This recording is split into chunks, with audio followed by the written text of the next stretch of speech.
Hi, folks. This is Rick Doc Walker, the DOC. This is John Kime, and you're listening to the Mess Hall with Rally Captain and Tailgate Ted. What's going on, Rally? How you doing, man? Ted, brother, I'm doing good. I would be doing better if we threw up a dub, but I'm doing good, man. I was very happy to see the burgundy and gold sprinkled in all of that sea of blue at MetLife. Let's get it, bro. Yeah, man, I wish we would have seen a dub too. And one thing I've been wondering is how many people out there have kissed their sister? Because you keep hearing everyone comparing that tie to kissing your sister. And I don't know what people are into, but that's not for me. But before we get into that dub or lack thereof, I wanted to ask you, man, Woodbridge Collectibles, they're doing a signing with our man, Fred Smoot. So it's going to be Saturday, January 7th in that back room where you and I recorded our show from 1 o'clock to 2 o'clock. So Nice. Not sure what's going on. And for those of you listening, we know that the Cowboys game might get flexed to that Saturday. So if that does happen, it's going to get rescheduled. If it doesn't get flexed, maybe you'll have a little party for the people after the Smoot signing. Oh, if the game does not get flexed, Ted, we're going to have an old-fashioned Washington Commanders, Washington football team, Redskins rally. Best believe that, bro. No Best Cowboys believe it. fans this time, though. This ain't going to be a joint rally other than the Nope. ones that are, born in Southeast. This won't be a joint rally, although it could be. It could be. The more the merrier, man. I hear you, man. And speaking of more the merrier, for those of you that want to join our buddies Woodbridge Collectibles, autographs are $25. They're going to have Smoot jerseys that you can buy there. And these jerseys are nice. Rally's been giving them away at the different rallies he's been doing. And we actually raffled one off with our friends over at Ref the District to raise some money for the Fisher House. So to get a jersey and to get it signed, that's only $70. Perfect Christmas present for somebody. Fred can personalize that for you. They've also got 8x10 photos for $35 and then a bunch of different helmets that you can get Fred to sign too. So it's a great deal. I don't know any Washington fan that wouldn't want an autograph from Fred. And if those of you that haven't actually hung out with him, the guy's hilarious. Whatever you see on TV or hear on the radio, that's Fred. I mean, he came into my house for a filming I did with Janine, who does the in-game stuff for the Commanders. And we were hanging out, cooking brisket and everything else. I'm just glad I was actually at my house for it because I might have had to change my pants because he just had me busting out laughing, man. Oh, yeah, that dude is hilarious, man. The mouth of the South. And his dad was a preacher, if I'm not mistaken. And so he's got the gift of gab, bro. I mean, that man can talk about any and everything. He definitely does. And if it goes well, maybe Fred will stick around for the rally and we can get him some liquid courage. Not that he needs it to spill some details on everything else going on behind the scenes over there.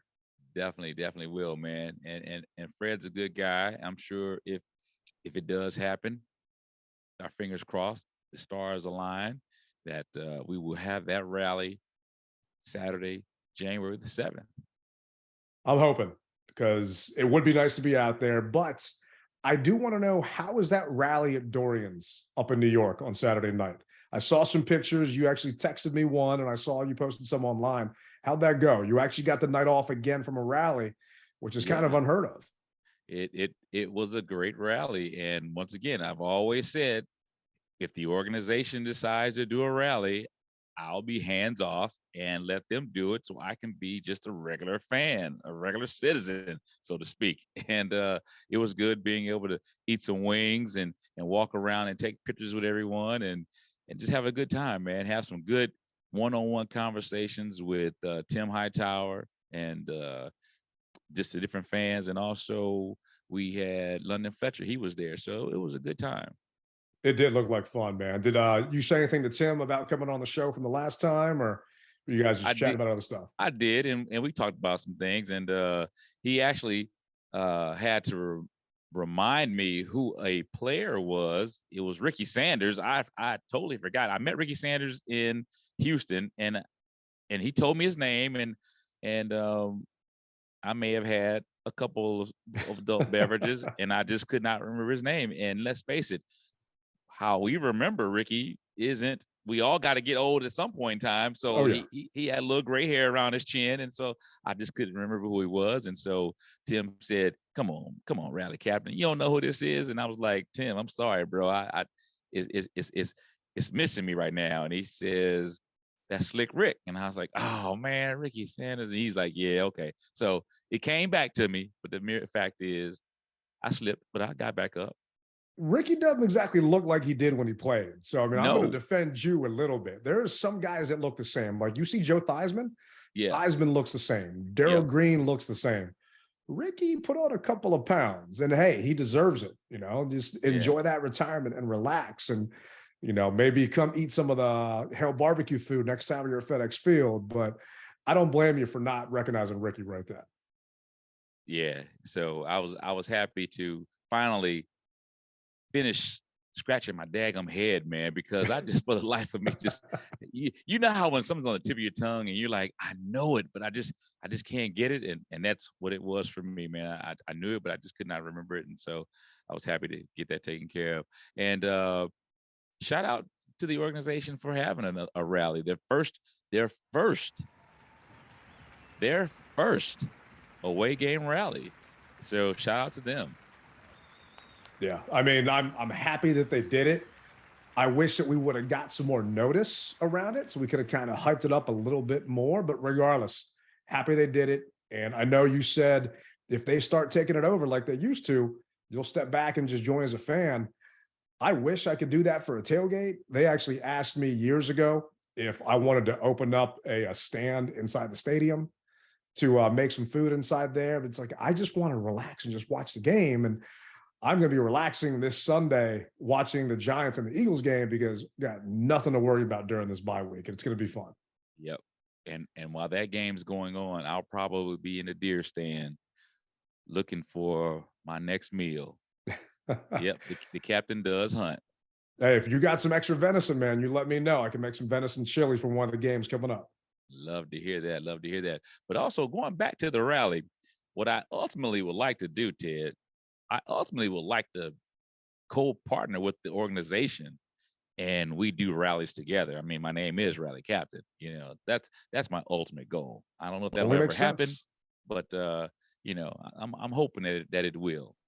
We do know they listen, so make note. It's Tuesday, December 6th at 4:15. Rally's open to working with y'all. I am too. I know we're not getting paid by you guys, but hey, we can get something done. He can get something done and bring the fans out, because you saw what he did in Houston. I mean, a couple hundred people out there, and what he did for the Falcons game back here, it just only makes sense. So, but speaking of the game, man, you were there. I saw your tweet. You did kind of like the 360 shot of you in the stands. I was looking for you on TV. I didn't actually see you on any of the camera shots, but what was it like last Sunday? Ted, it was electrifying, man. And I mean, I could come up with all types of verbs, but I'm just gonna say electrifying. The Big Blue fans came out to support their team, and for everyone who did make their way up to MetLife Field, or MetLife Stadium, excuse me, they'll go with me and say that, man, it was a great crowd. Now, I will say this: their crowd wasn't the loudest crowd, because I had someone say, well, Rally Captain, I was there, and their crowd wasn't that loud. No, from start to finish, they were not that loud, but they had their points. So they had their points where, if this was going on, they got loud, and then it may have dropped back down, but then it got loud again. So you mean not when they were on offense, when they were actually supposed to get loud? Exactly, because they had huge signboards that said "offense at work, be quiet," or something to that effect. So I'm hoping that our team can say, don't chant Heineke when he makes a good play. I mean, I understand that we're excited, but you don't need to chant his name because he makes a good play. All right. Or Terry. Or if you do, no, you know what? You can do that just for 1 second and then stop. That's it. I wish, man. Terry, stop. That's it.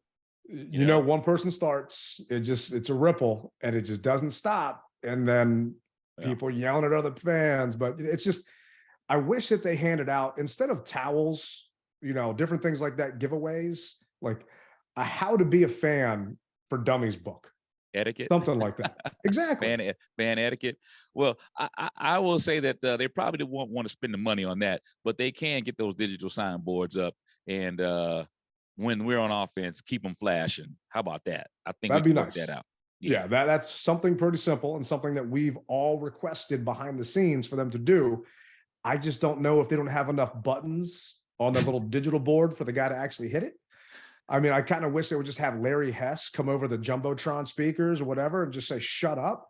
But, also on top of that, I think some of the visiting fans that come to FedEx start chanting.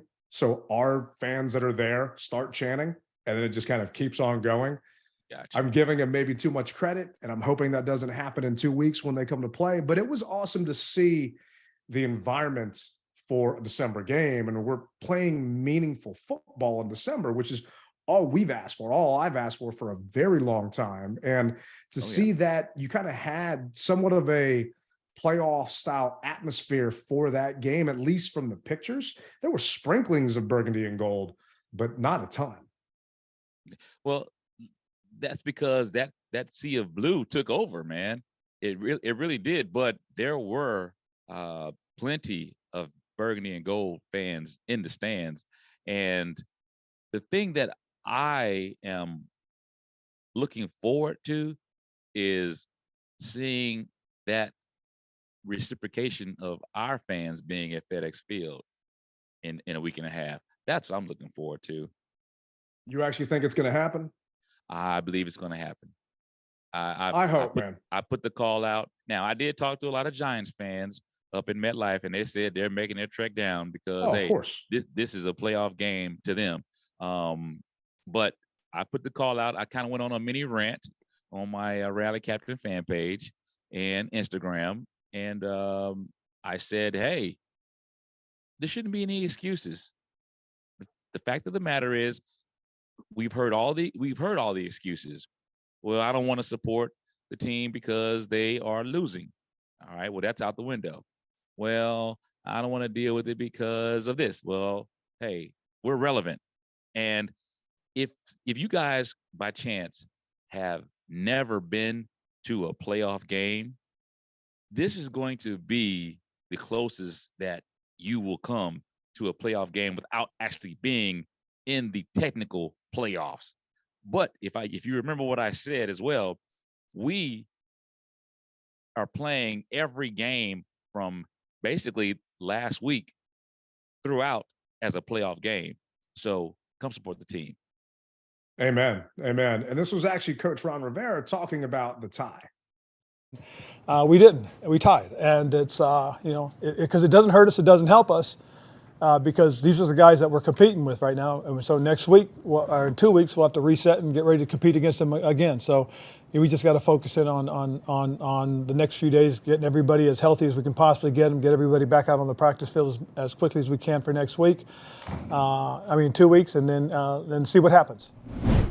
And I don't exactly agree with Rivera that it doesn't hurt us. And it definitely didn't help us. We have a 60.1% chance of making the playoffs now that we tied them. We are technically out of the playoffs right now as the 8th seed because the Seahawks won their game versus the Rams, so they took the spot. Mm-hmm. So before then, we actually had a 63% chance.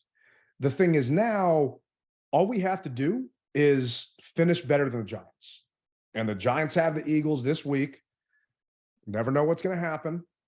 Everyone's saying that the Eagles should crush the Giants, but everyone also said that the Eagles should crush us.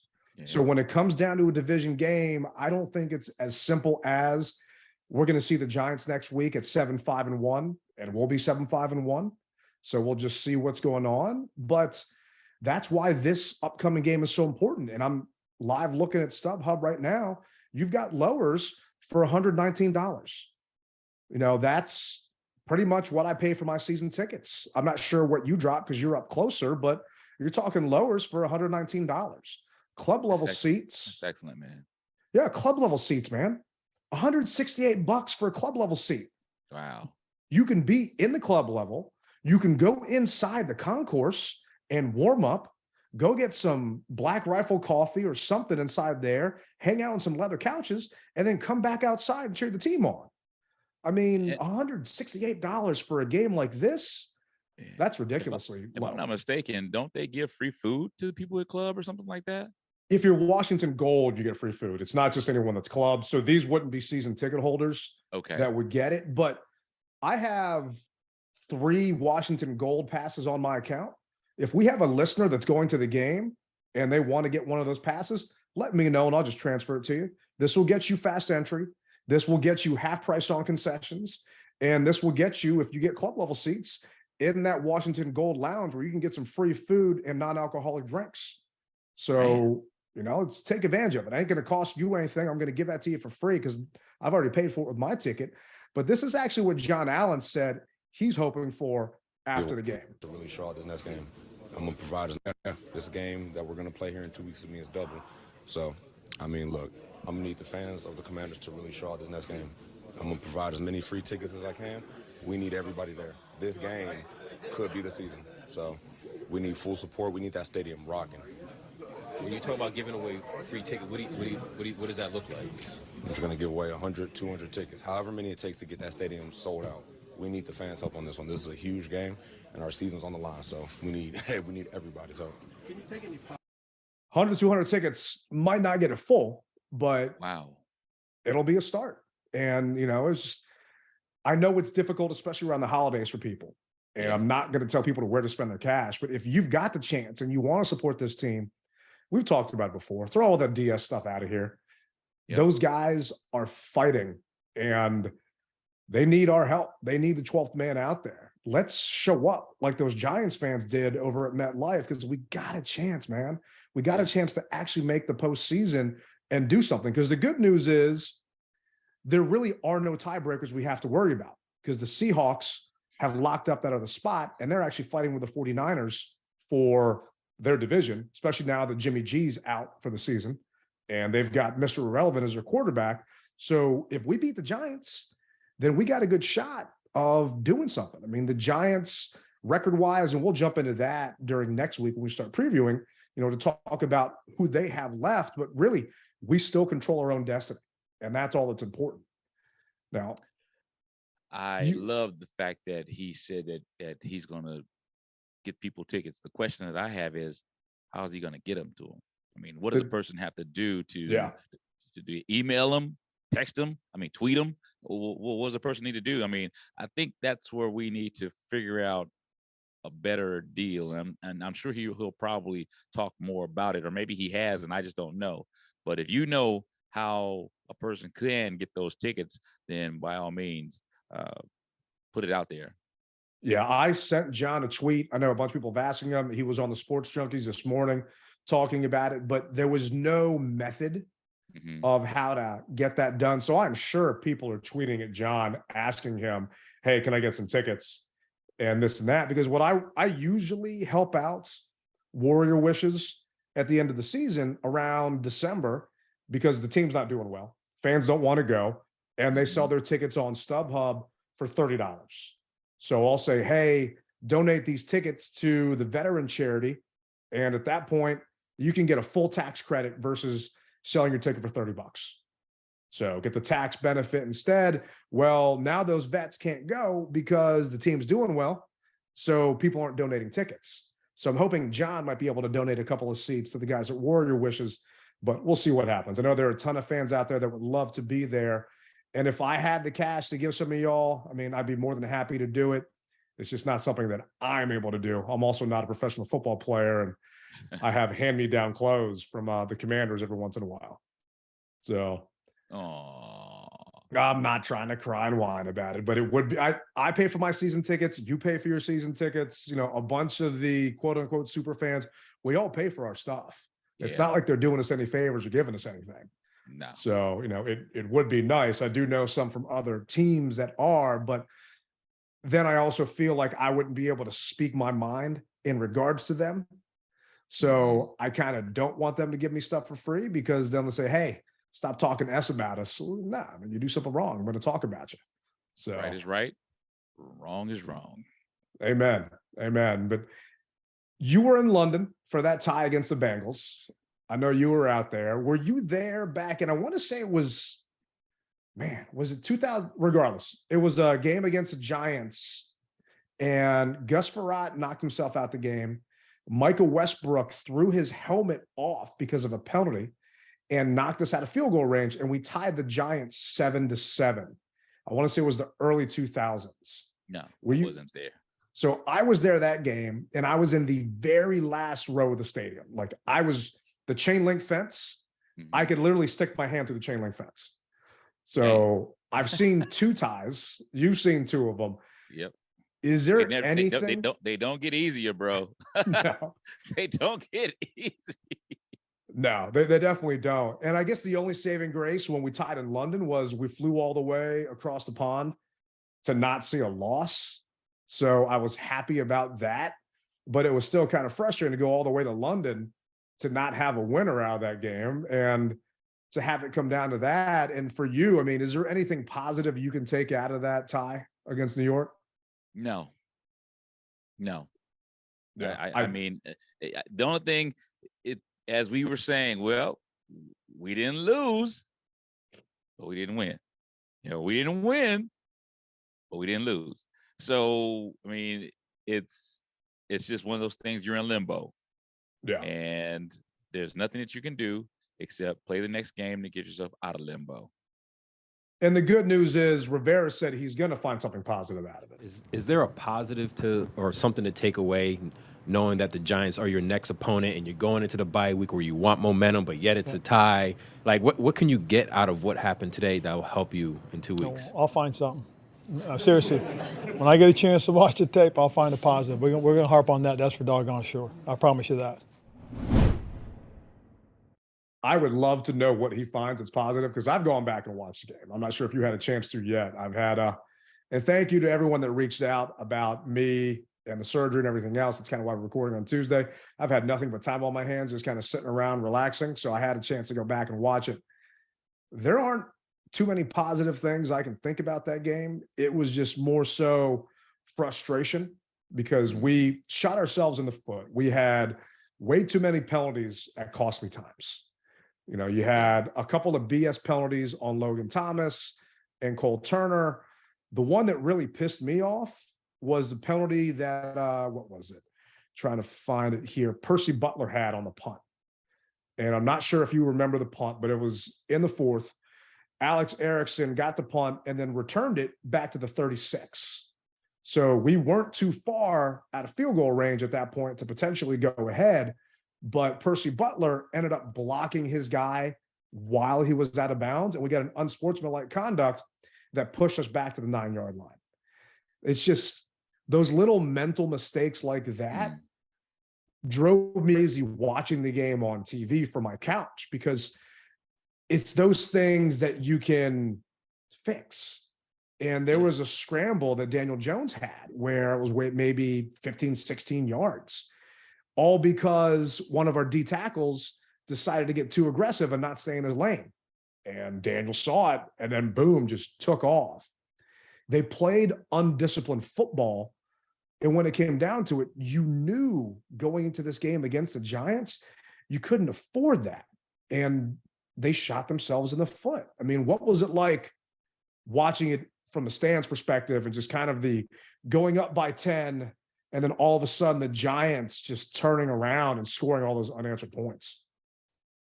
Well, I try not to get too excited during the first and second quarter of the game, because we've seen that our team will allow people to come back. So, but I got excited, Ted. I did. I broke one of my rules, and I was talking cash trash to the Giants fans. I mean, I was, bro, because I felt that this was going to be a typical Commanders game where we were going to dominate, and no. So everything that I threw at them, I got thrown right back at me, bro. And so I gotta say, man, that once again, when you're at the stadium, you miss things. I mean, you if the ref's mic is working, you may be able to make out every other word that he said. So I didn't hear. I just heard what I thought was a legal block or something like that. That's all I heard. And so you can't see it, but it's just one of those things like you're like, what the heck, man, really? So I'm like, all right, Taylor, what you gonna do for us? How you gonna get us out of this? And I will say this, man, when Sly was warming up, he was missing those field goals from that range. Really? Yeah, he was. I think he may have made 1 out of 5 or 1 out of 6. And I was saying, man, this is going to come back and hurt us. And I said, he's going to push it. And that's what happened. I saw it during warm up. And I was talking to Rodney.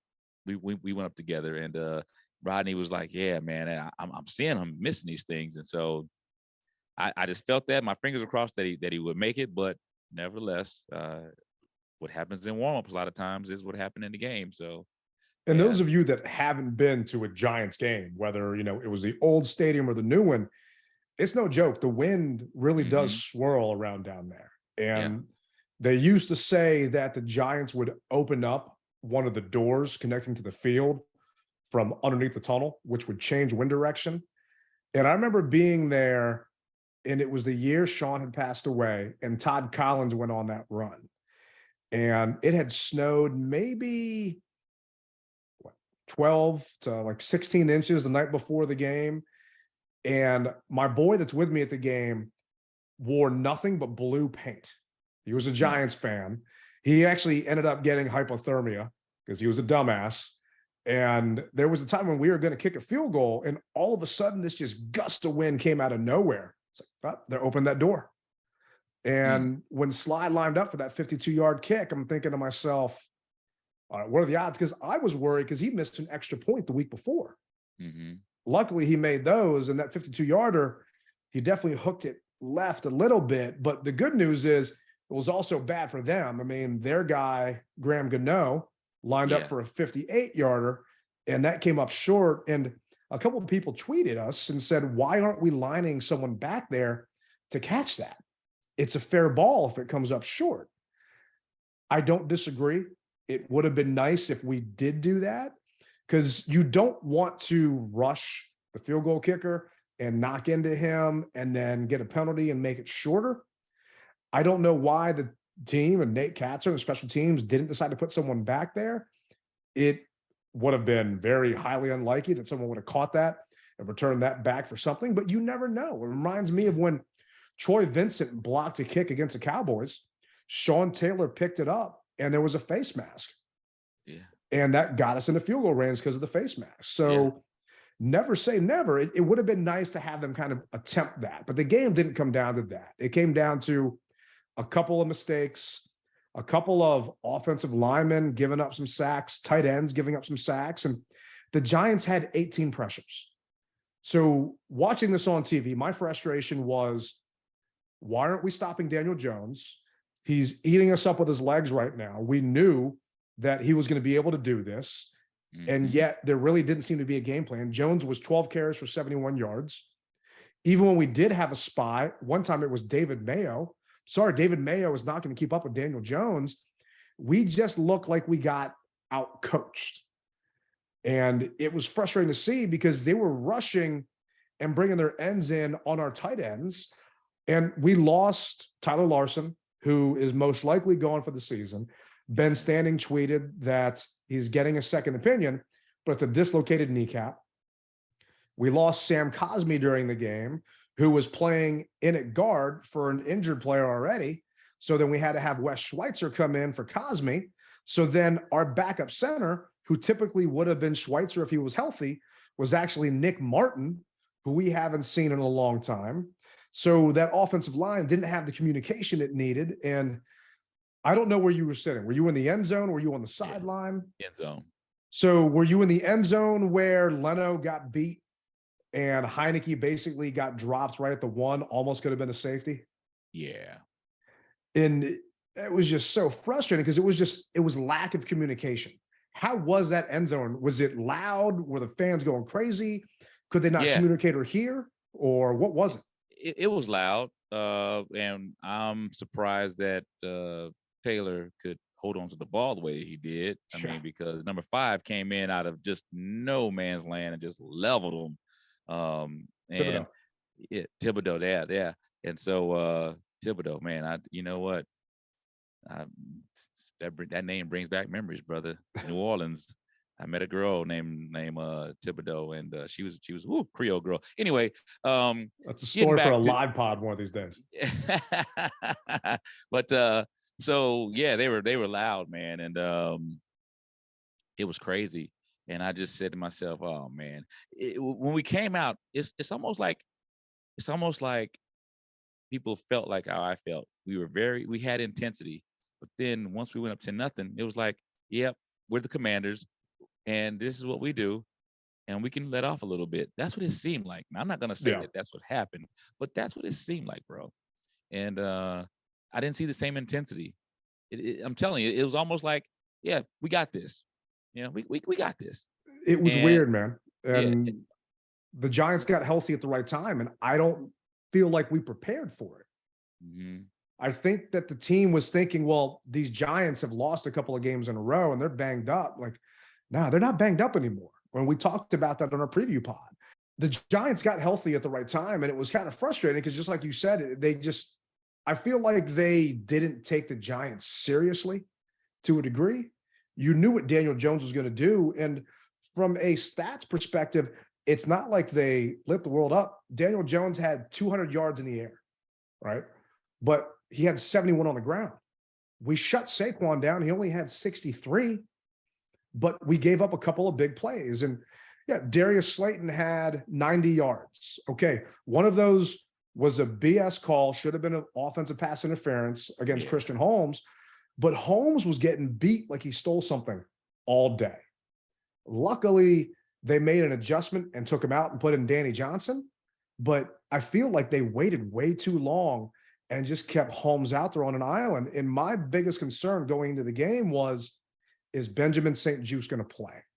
Because if BSJ doesn't play, Daniel Jones can hit us over the top. And he did a couple of times.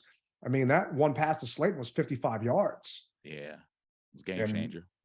Huge momentum changer. And we can't let the referees dictate what's going to happen. We got to do it ourselves, and we're not going to ask for help. And I do feel that it was one-sided from a penalties perspective. I mean, I think we had 7 for 56, but our offensive game plan seemed to have changed because it kind of had to.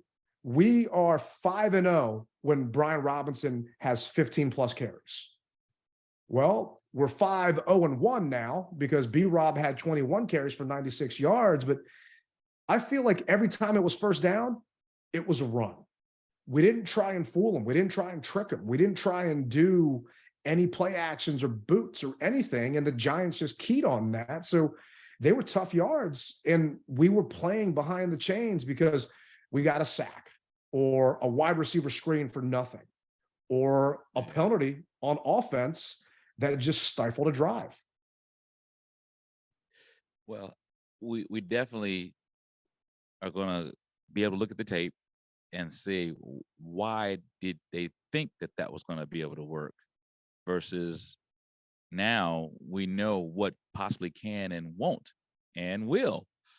So one thing that I do realize also, Ted, is that when we have these breaks the way that we have them, our team comes back healthier, and we probably are going to win this game if memory serves me correctly. I feel as though with this break, us getting healthy, couple guys coming back, we're gonna put it together, man. Along with the fans, we're gonna put it together and be victorious in 2 weeks. Hello? You play to win the game. You don't play to just play it. I hope you're right, man, because Sam Cosmi is out with an ankle injury. So we need him back, definitely. We're getting thin at that offensive line. Tyler Larson probably won't be there. Count him out. Cole Holcomb got season-ending foot surgery.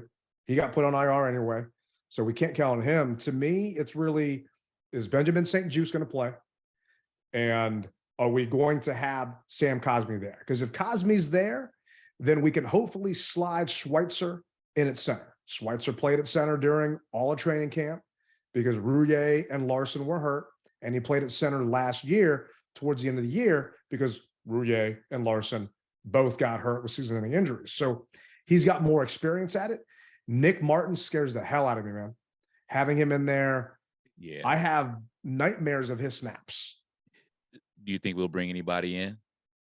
I think it's too late to find someone that's actually decent to come in that can also understand the line protections and all of that. Because center, they're responsible for calling out blitz packages and line assignments and this and that.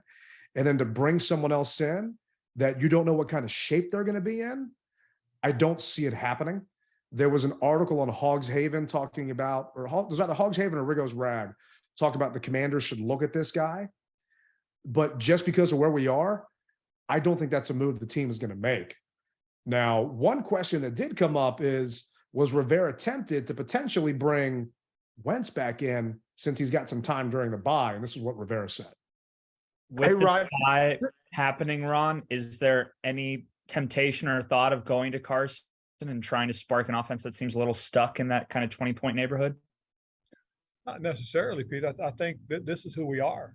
I mean, that's how we play. We're running the ball right now well. We're controlling the time of possession. We're keeping our defense fresh. And there's some things obviously that could help. But I think right now, for where we are and who we are, I think we're in a good spot. I really do. And do you still view it as a week-to-week decision where Carson could be inserted at some point, or do you feel comfortable with Taylor now that you've got this 4-week stretch here to finish up?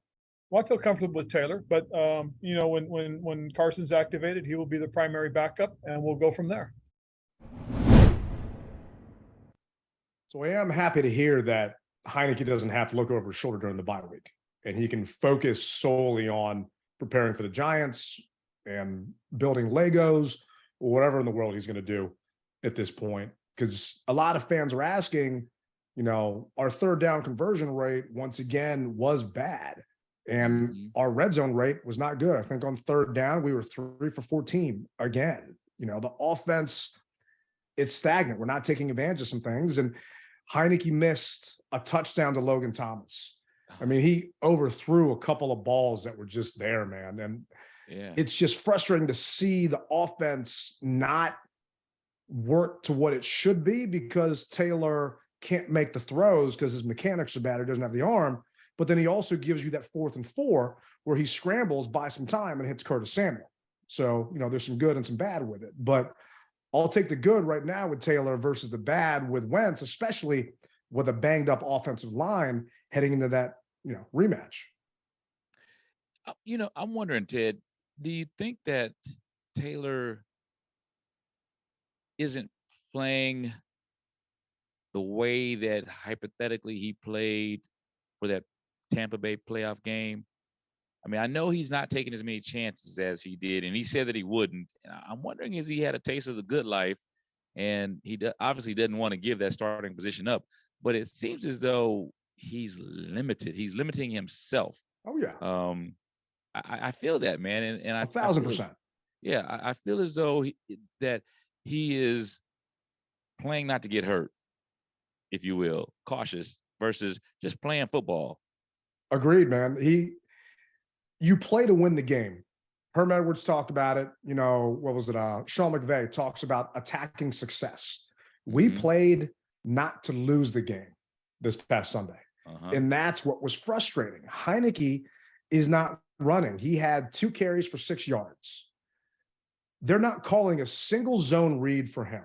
Either zone read is when the quarterback is going to keep it, or he's going to give it to the running back, depending on what the defense is doing. It's different than an RPO. RPO is a run-pass option for those of our listeners that aren't sure. Heineke is not a threat to use his legs. So he's turned himself one-dimensional, and he doesn't have the best arm. So he took that away, and I don't know if Scott Turner and the coaches haven't told him, hey, don't run because Sam Howell is the backup, and we're making a playoff push, and we can't afford to have Howell in there. You're one hit away from coming out. or if his agent said something to him, hey, it's a contract year, you're an unrestricted free agent, you get hurt, then odds of you getting a contract at the end of this isn't going to happen very well. But you would hope he would try and do everything he can to help the team win, like in that playoff game where he dove for that pylon. I'm just not seeing it, man. He's taking his best weapon away, other than when he scrambles. But there were times when he could have scrambled in that Giants game, and he just refused to do it. Yep. Yeah. And that's, so everybody's seeing the same thing that I'm seeing, because I think that, like you said, you are now, granted, I'm not the one who's taking the hits. So I can sit back on my couch or the stands and eat my hot dog and drink my Pepsi and say, you should have ran the ball. I mean, I can say that. So it's obviously different on the field, but it just seems different, man.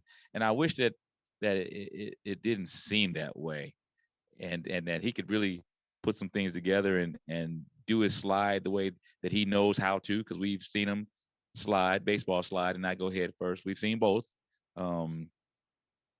Just seems like he's limiting himself, and I don't think that's going to be enough to get it. I really don't. He's from here on out, I think he's going to have to pick it in spots, but he's got to go all out. Not to say that he's not going all out. I don't want anybody to think, but on certain levels or certain aspects of things, if it ain't there, tuck it and get what you can get and slide.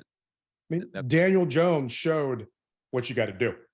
You don't got a guy open, use your legs. I mean, some of those were design runs, some of those weren't design runs. And Jones tucked the ball and ran. And I just think Taylor is scared. And yeah, I said scared to lose that starting job. Yeah. Because he knows Carson's waiting in the wings, and Carson's not activated right now. So he's not on the 53. He's not ready to go. And he's been sick the past couple of weeks, but I'm sure he'll be fine to come back in time for that game. And coach said it himself, when Carson is ready, he'll be the backup. But having him there waiting to go, Heineke dropping back 41 times is a recipe for failure. Disaster. We talked about it.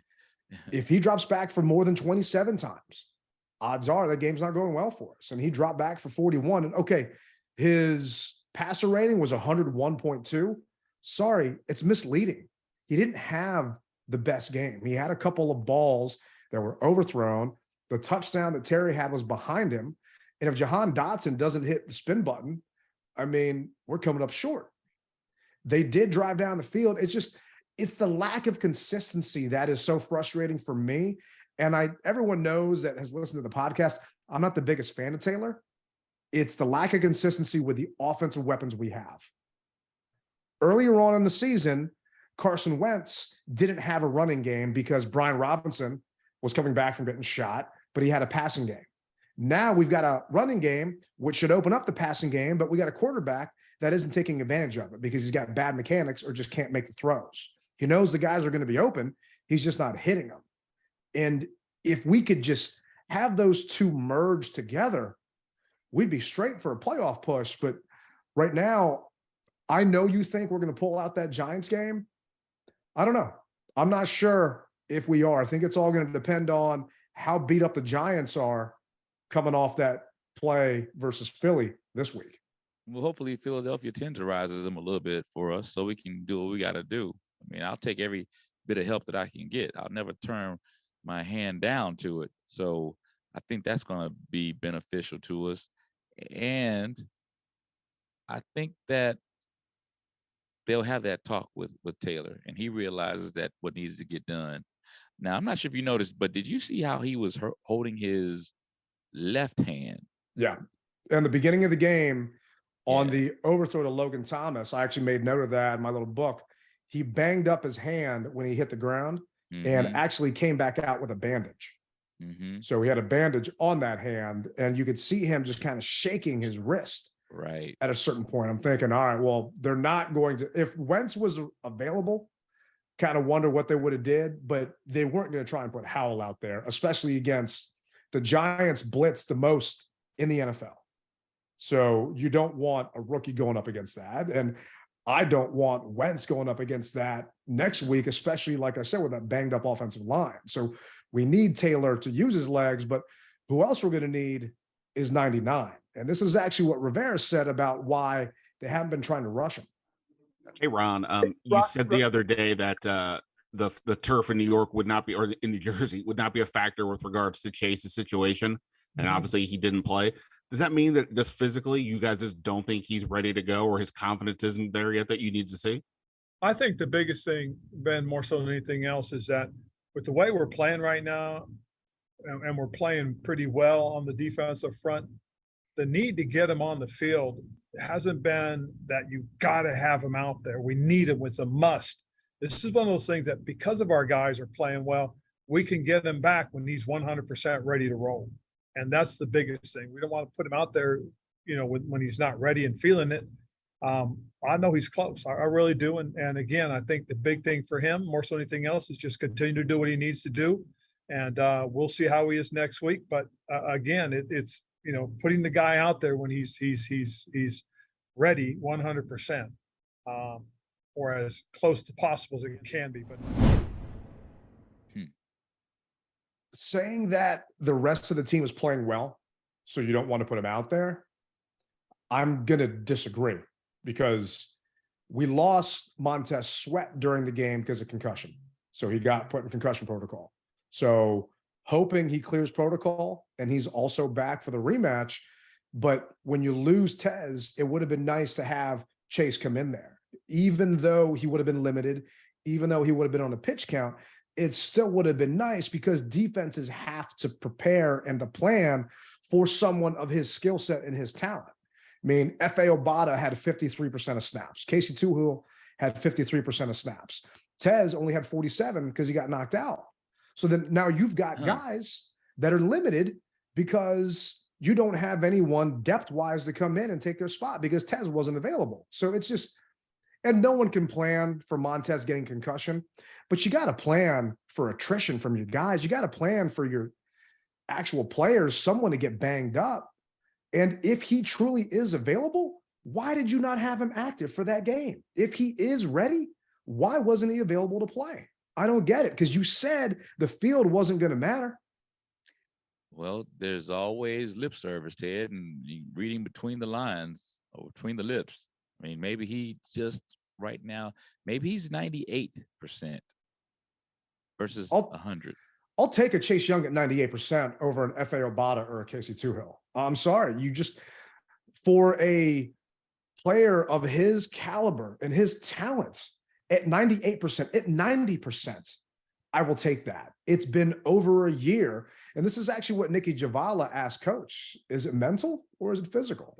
And just to clarify real quick, is it, in your mind, is it mostly mental and confidence at this point, or are there still any physical limitations? I think it's just him being comfortable. And again, continue to work on that, continue to build it up. Just because, again, this was not just the normal ACL. There was a little bit more involved in it. That's one thing I think everybody got to understand. And again, not everybody is going to come back in 9 months, 10 months. This is one of those things. It takes a while, even when they do come back. If you look at some of the guys that have come back, and Saquon Barkley's a great example. Young man came back from his knee last year and he was average.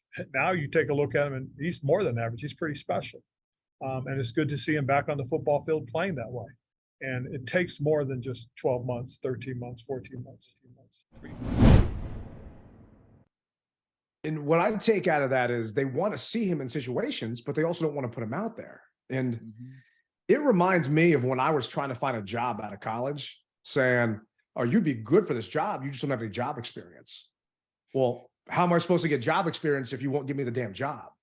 And it's, how do you expect Chase to get better if you don't give him a chance to actually step on the field and overcome some of those things that you just cannot simulate in practice? Because you said it since training camp, guys aren't going 100%. So how does the coach expect him to actually be ready to go? At a certain point, you just got to let the guy loose and then see what happens. And I don't think that he necessarily is, Ted. I just, if he was, we all got to just go back to the ABCs. If he was, he'd be out there. There's no ifs, ands, buts about it, man. I wish I could believe that. That just tells me that right now he keeps telling you He keeps saying it. Read between the lines. Everybody thinks that it's just a year injury. No, sometimes it takes 12, 13, 14 months. He's saying it. And he's very close, but close. We're not playing horseshoes. So why put him back out there and potentially hurt himself again when in the back of your mind you knew that he wasn't right? You knew he wasn't right. We've gone through this with too many other players, and the latest and greatest was RG3. He shouldn't have never been back out there, but he did. And so now he'll never live it down. The organization will never live it down. We will never live this down. If he doesn't play next week or in 2 weeks, then I almost say shelve him for the season. And that's how I feel. I hear you. I don't feel that it's a structural thing with his knee. I feel that it is him not feeling mentally confident that he can do it at this point. Because structurally, they're saying everything is fine. I think that it's a mental thing with him, and he needs to get reps and to get out there. And let's just be real. I don't have expectations of him being the Chase from 2020 or whenever he got Defensive Rookie of the Year.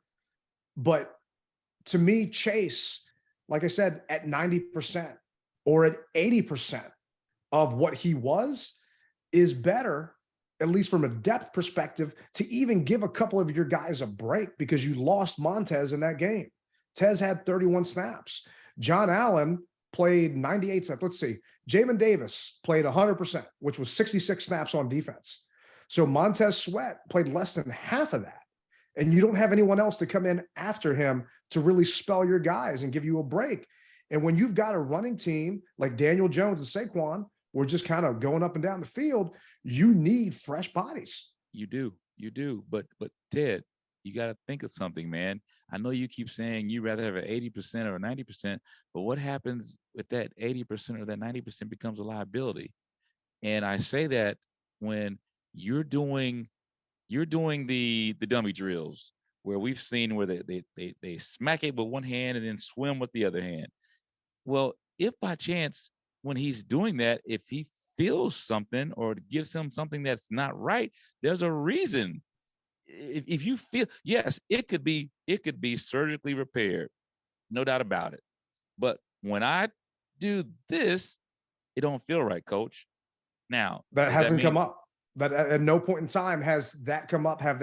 They have said he has not had a single setback during this. Ted, they also said that doggone Cole Turner or Cole Holcomb was his ankle was good, and now look at him. I'm not believing it, bro. Come on, man. Don't activate him. Then don't take him off of IR. Well, the thing is, they expect for it to be better, but when between me and you, one-on-one, coach and player, when I do this, Coach, I'm still. I know I'm there, Coach. I'm there. But when I do this, and I'm rushing off the edge, and I try to do this swim move, I feel something. Now, hopefully next week it will be better. But right now, it's just not where it needs to be. And so that's what I say. No, don't say that 80% is better than another. No, it's not, because the minute that he goes out there and he hurts what he felt in practice, then who do you blame? And at some point in time, the coach has to protect the player. I look back to Andrew Luck when Andrew Luck was just getting beat up and he wanted to go back in the game. And the coach said, "Nah, son, this is just a game. I need you for the future." And the coach protected Andrew Luck from going back in. This is, to me, is the same situation. If he's not ready, I don't have a problem with him being on the sideline.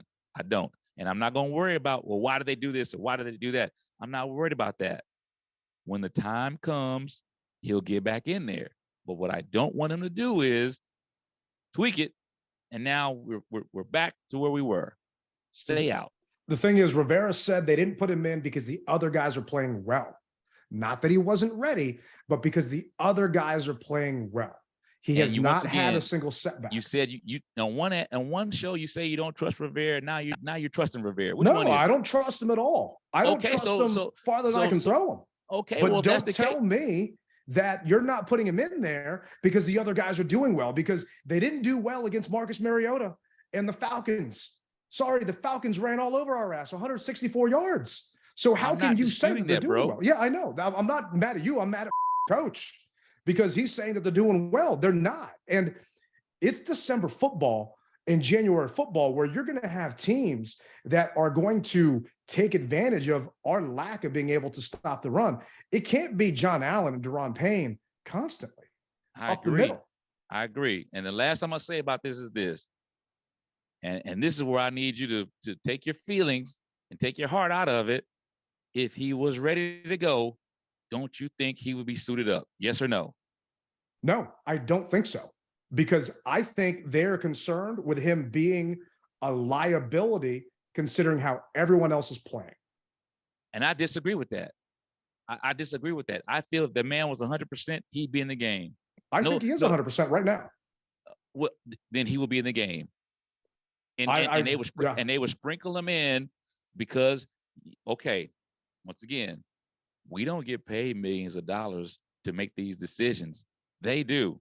So if they're seeing something that us Shade Tree fans aren't seeing, we got to, at some point in time, say, push back from the dinner table, bro. At some time, we got to push back and leave it alone. And that's where I am. I'm leaving it alone because something just is not right. Keith Sweat said a mouthful. Something just ain't right. It's not. And when it becomes 100%, he will be out there. He will be. I think he'll be out there coming up against the Giants at home. I think part of it was they didn't want to put him on that turf out at MetLife.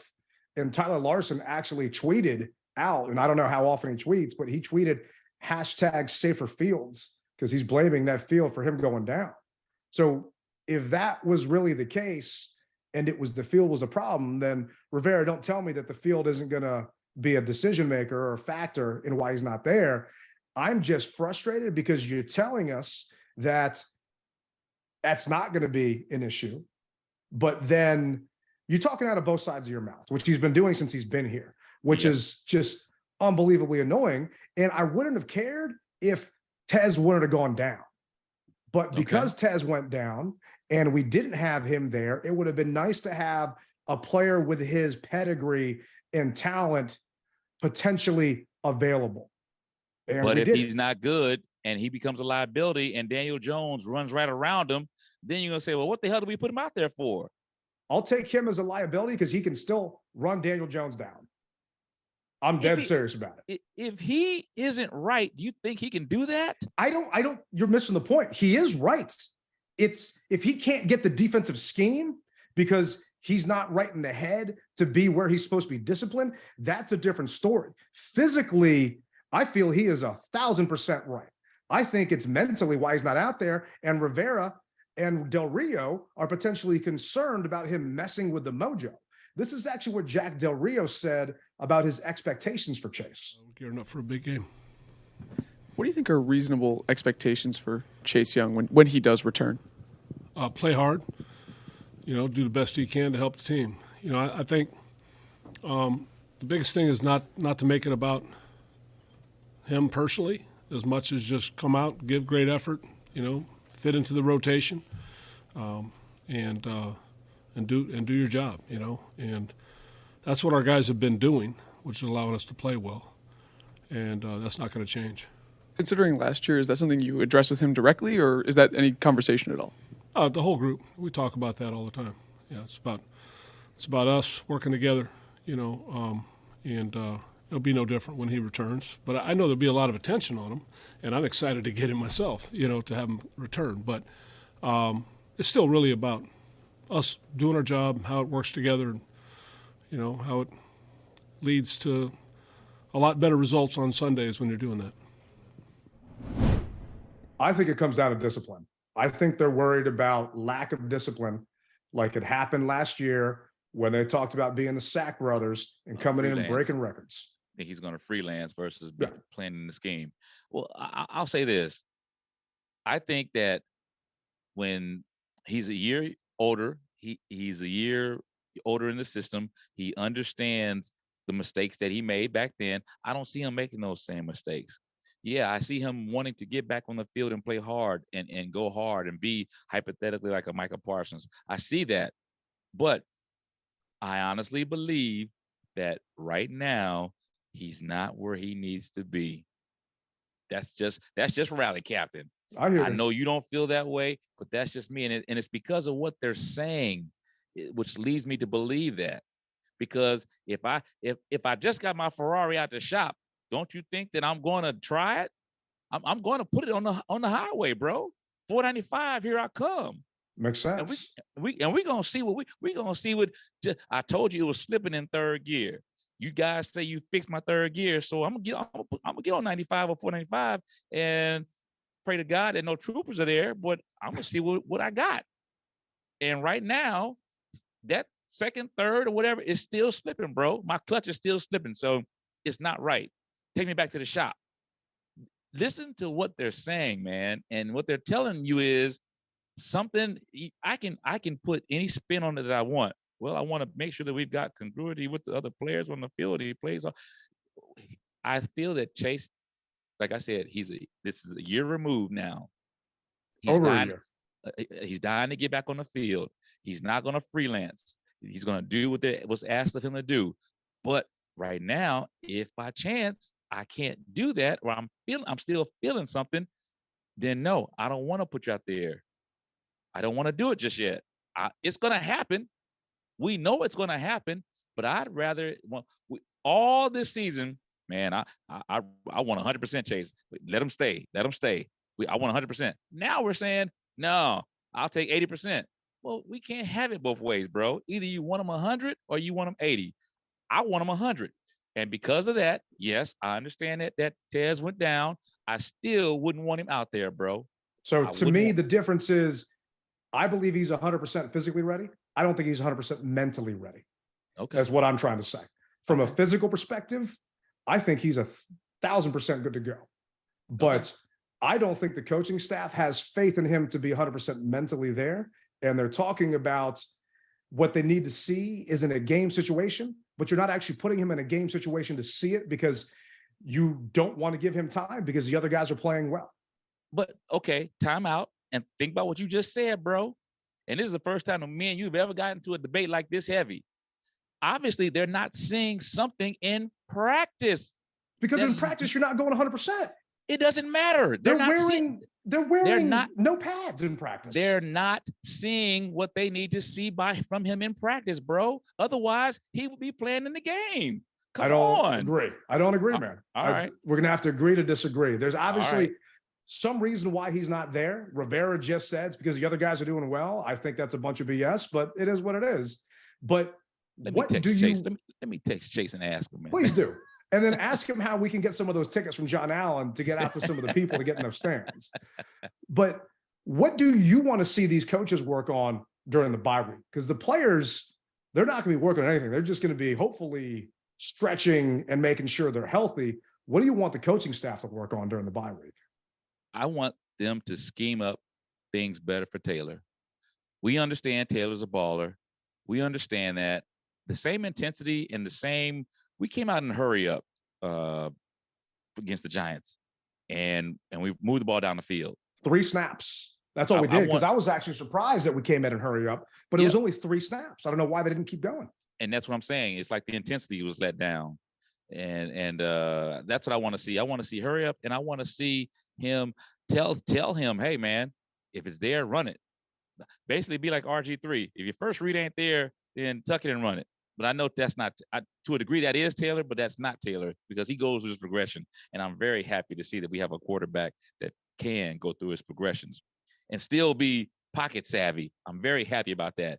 But go ahead and get those couple extra yards and slide. You know, I mean, don't worry about my fan duel with you rushing over 16 yards or anything. Don't worry about the Rally Captain's fan duel. You just go ahead and get it done, man. I put in a $10 parlay. And it was it killed me because it was Brian Robinson getting an anytime touchdown. It was the under at 40.5, the Commanders on the money line, and Saquon getting a touchdown. So I lost the over. When Saquon got that TD, thinking, oh, this is going to be easy. It's going to be a lock. I'm going to hit this thing. Yeah. Because all we need is B-Rob. B-Rob will punch one in, and we can't go over 41 points. I'm straight. Well, we ended up tying the damn game. Mm-hmm. B-Rob ran out of bounds. I don't know what the hell that one was about. I mean, he was nowhere near the sideline, and his momentum wasn't drifting him out there. And I'm not saying he was trying to avoid a hit. It was just kind of weird, man. And I don't really get that. And it just, yeah, speaking of FanDuel money, that did not work out for me. But one thing I would like to see is red zone offense, man. It's just our red zone. We're currently 17th in red zone. 50% of our trips end up in TDs, apparently. It feels less than that to me. And I don't know if some of those numbers were when Carson was in at offense or if those are strictly Taylor's, but that's for the actual season. I just feel that when we get in the red zone, just the gas stops working, you know, we run out of it at that point. Sputters. And there were two drives. Two drives took up 14 minutes and 23 plays. We got 0 points out of those two drives.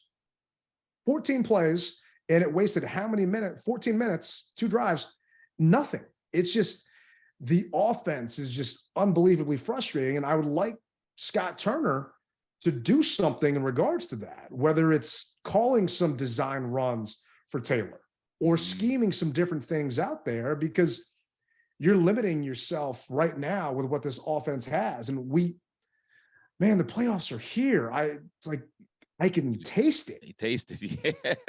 You know, it's okay. Well, we might not go to Minnesota the way things end up, because we might jump to a different seed, which, hey, that could be nice because they're talking about negative 30 degrees.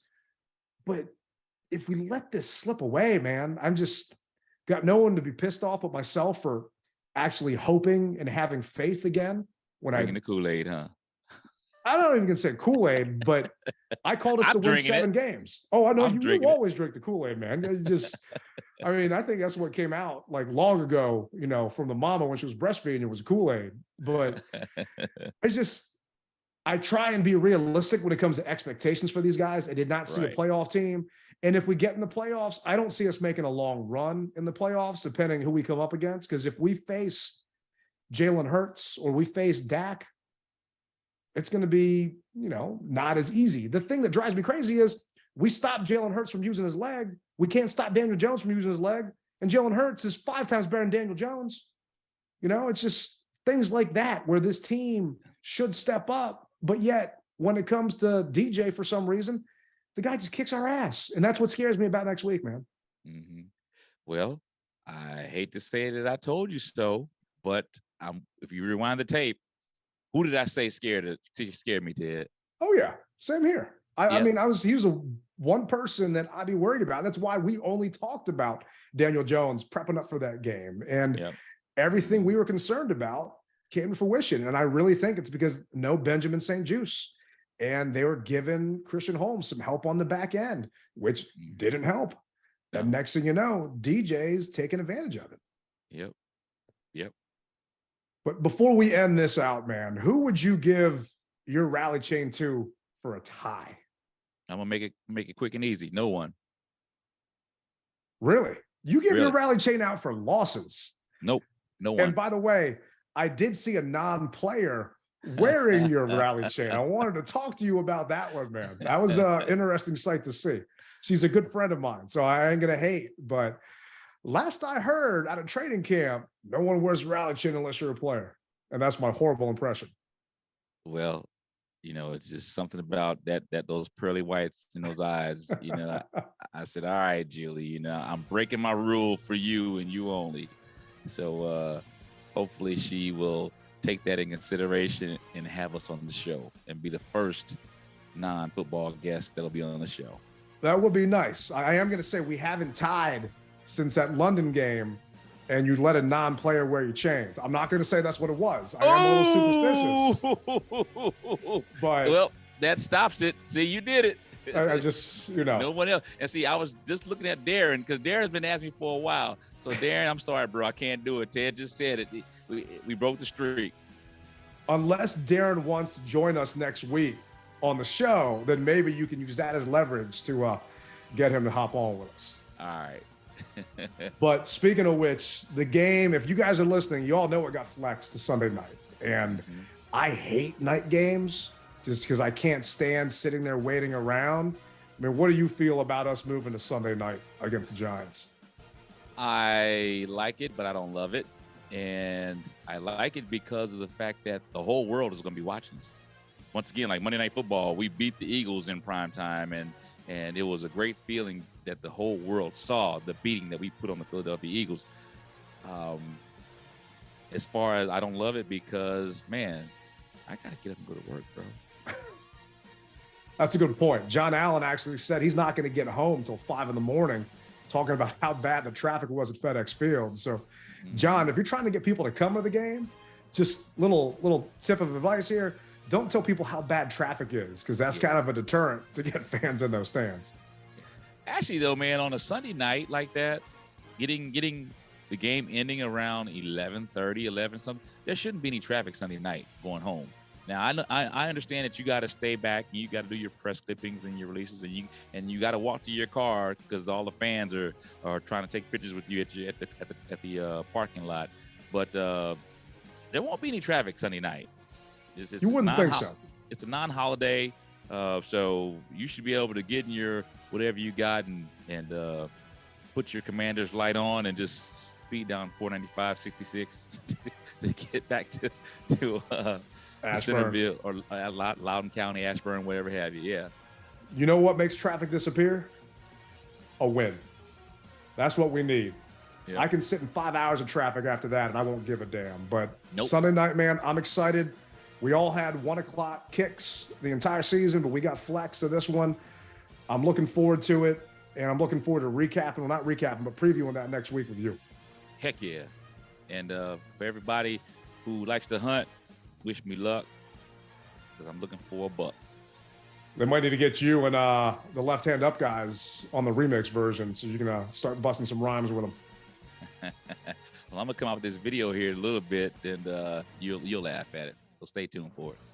Sounds good, man. Sounds good. Well, I appreciate everyone jumping on. Appreciate you moving the date for me so I could actually recover a little bit and record the pod. Definitely, man. And once again, everybody, thank you for listening.